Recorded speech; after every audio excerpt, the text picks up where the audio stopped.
Halo M-Traders, selamat datang di podcast M-Trade. Kali ini bareng aku Merlin yang sehari-harinya menjadi coach di M-Trade buat edukasi member-member M-Trade yang mau belajar tentang saham dan kripto sampai jago. Nah, kira-kira kalau di saham ada momen yang bisa bikin trader atau investor auto cuan nggak sih? Nah, kita langsung aja tanyakan ke Miss Ellen May. Halo Miss, apa kabar? Merlin, how are you? I'm good.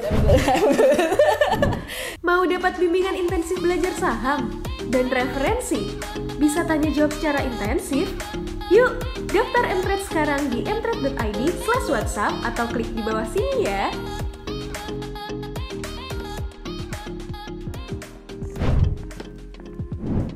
Jadi gini Miss, kan banyak banget fenomena-fenomena di saham nih. Nah, apa aja sih Miss fenomena-fenomena di saham atau momen-momen apa yang buat investor auto cuan nih atau trader? Auto cuan atau auto bangkrut gitu. Nah, Oke, ya jadi ada beberapa kejadian di saham tuh mungkin kita bisa sebutnya dengan dalam tanda kutip tuh kalender saham kali ya, gitu. Jadi kita mulai dari bulan Januari. Januari itu ada January effect atau barometer Januari ya. Jadi dua hal yang berbeda sih sebenarnya. January effect tuh intinya sih biasanya di bulan Januari harga saham masih akan lanjut naik. Ini masih kelanjutan dari window dressing yang terjadi di akhir tahun sebelumnya gitu.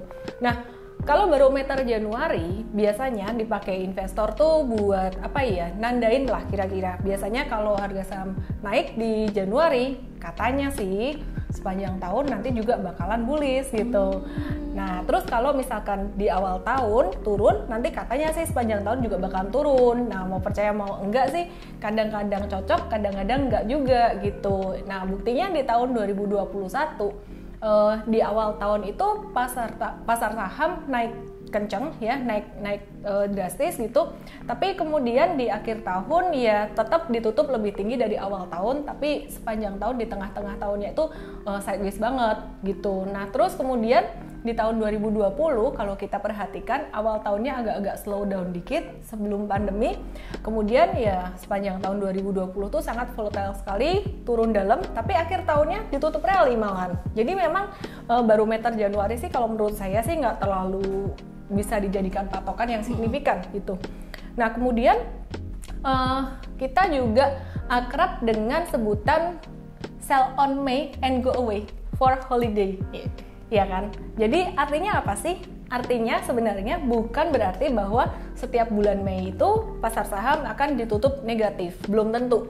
Kadang-kadang turunnya atau negatifnya itu bisa terjadi di bulan Maret atau bulan April. Atau malah bulan Juni. Jadi secara statistik sebenarnya bulan Mei itu nggak melulu turun gitu. Kadang-kadang bulan Mei itu bisa naik juga gitu ya. Dan secara statistik bulan yang paling banyak turun adalah Agustus dan September gitu. Nah, apa sih artinya sell on May and go away for holiday ini?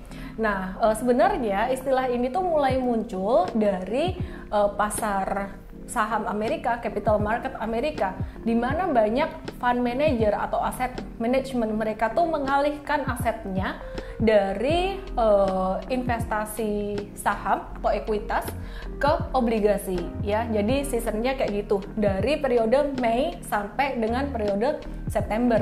Maka dari itu nggak heran dari Mei sampai September ini seringkali pasar saham tuh agak-agak slow down, terutama di bulan Agustus gitu. Nah, baru kemudian sampai di bulan September atau Oktober mereka kembali lagi dari summer holiday-nya dan mereka mulai beli-beli lagi saham yang udah mulai banyak terdiskon. Maka kita memasuki season yang berikutnya yang disebut dengan Halloween Effect. Serem nih Mer. Iya, serem nih. Gak kritik apa nih? Ya, jadi Halloween tanggal berapa ya Mer ya? 30 Oktober. 30 atau 31 ya? Ya, kira-kira lah ya. Jadi Halloween Effect ini sebenarnya ini nama keren aja sih, nama lucu-lucuan aja. Banyak orang yang mengartikan Halloween Effect ini, wah serem nih, kenapa? Karena pasti sahamnya jatuh, padahal enggak loh. Padahal pada bulan Oktober itu biasanya harga saham itu mencapai level bottom. Wah serem juga nih, masa bottom? Bagus dong, kalau bottom berarti udah terendah dan itu tanda mau mantul lagi. Nah, yang ini aku bisa bilang lumayan cocok, lumayan akurat. Kita bisa lihat selama 10 sampai bahkan 20 tahun ke belakang, setiap kali terjadi crash di market, terutama di tahun-tahun bearish ya, itu crash bottomnya antara September, Oktober gitu. Dan itu juga yang terjadi di tahun 2020 kemarin ketika pasar saham mulai recover ya setelah sempat mengalami fluktuasi cukup lumayan akibat pandemi. Di September itu bottomnya dan Oktober mulai recover. Dan di tahun 2021 ini sama juga. Di bulan Oktober tuh justru malah rally, bottomnya di bulan September. Jadi ingat-ingat ya, dekat bulan September, dekat bulan Oktober biasanya harga saham di level bottom.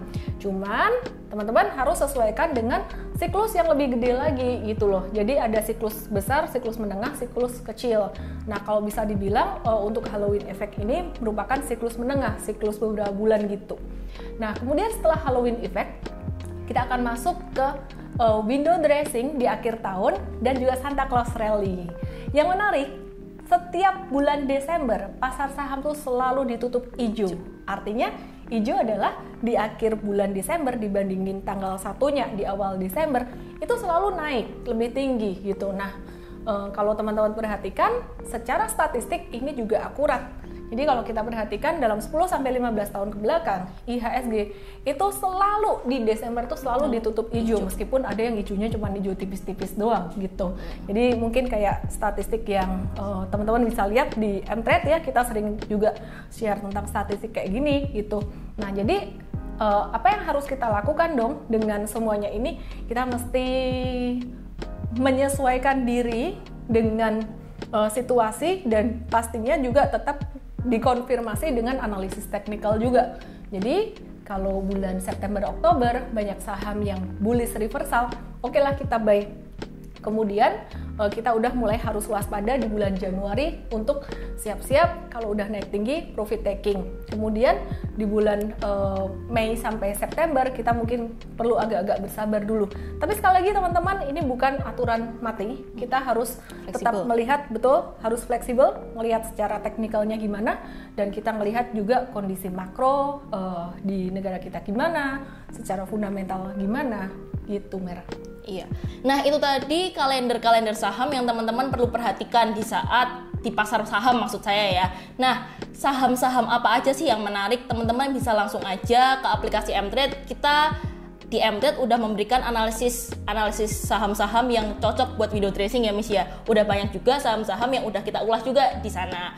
Jadi langsung aja download aplikasi Mtrade. Nah, yang terakhir nih, ada satu momentum yang belum dibahas oleh Miss Ellen, yaitu ulang tahun Miss Ellen. Jadi ini teman-teman ada sedikit disclaimer atau sedikit bercandaan nih kita ya. Jadi setiap ulang tahun Miss Ellen tanggal 20 Mei itu pasti saham yang udah jatuh pasti mantul, iya nggak Miss? Bener nggak Miss? Sebenarnya nggak pas 20 Mei ya, sehari sebelumnya atau kadang sehari setelahnya. Itu di tahun 2021, 2020 beberapa tahun tuh kayak gitu terus. Tapi saya rasa itu hanya kebetulan aja lah. Iya, 2 tahun ini tadi kemarin saya cek juga udah mantul juga tanggal 20 Mei. Wah hebat sekali ya ini momentum ulang tahun Miss Ellen teman-teman. Jadi perlu dicatat juga nih. Disclaimer ya. Disclaimer ini ya. Merlin. Ini hanya bercandaan semata. Oke. Nah di saat crash kayak gitu tuh sebenarnya saham apa sih Miss yang bagus untuk diborong?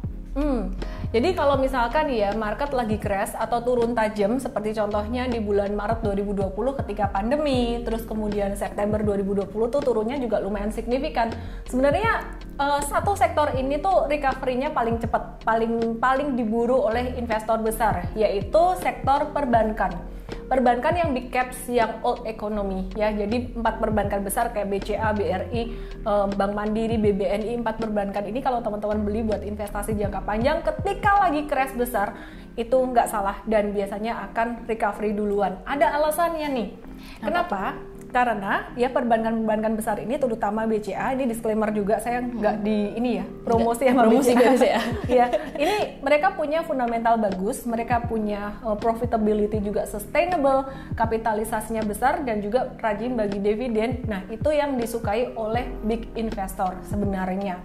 Kemudian setelah itu baru disusul oleh sektor-sektor yang lainnya dan biasanya sektor properti dan juga pertambangan itu jadi yang terakhir. Jadi kalau misalnya kamu telat beli saham-saham perbankan, kamu lihat lagi nanti ada rotasi sektor apa. Biasanya yang terakhir gerak adalah pertambangan dan juga properti yang mungkin bisa dipakai buat trading kalau pertambangan ya. Mungkin lebih ke arah trading. Kalau pertambangan bukan untuk investasi karena dia sifatnya cenderung cyclical. Oke, nah itu tadi sudah cukup lengkap dibahas oleh Miss Ellen. Dan teman-teman kalau ada yang masih bingung atau masih gimana sih tadi sektoral apa sih itu saya nggak paham, nah itu langsung aja teman-teman ke aplikasi M-Trade karena di sana udah kita jelasin semua tuh, runtut juga rotasi sektoral, kita juga udah jelasin window dressing dan momentum-momentum apa di saham. Jadi teman-teman bisa langsung aja download aplikasi M-Trade dan juga join as user VIP M-Trade, caranya ke mtrade.id ya. Sekian podcast hari ini, dadah, bye-bye.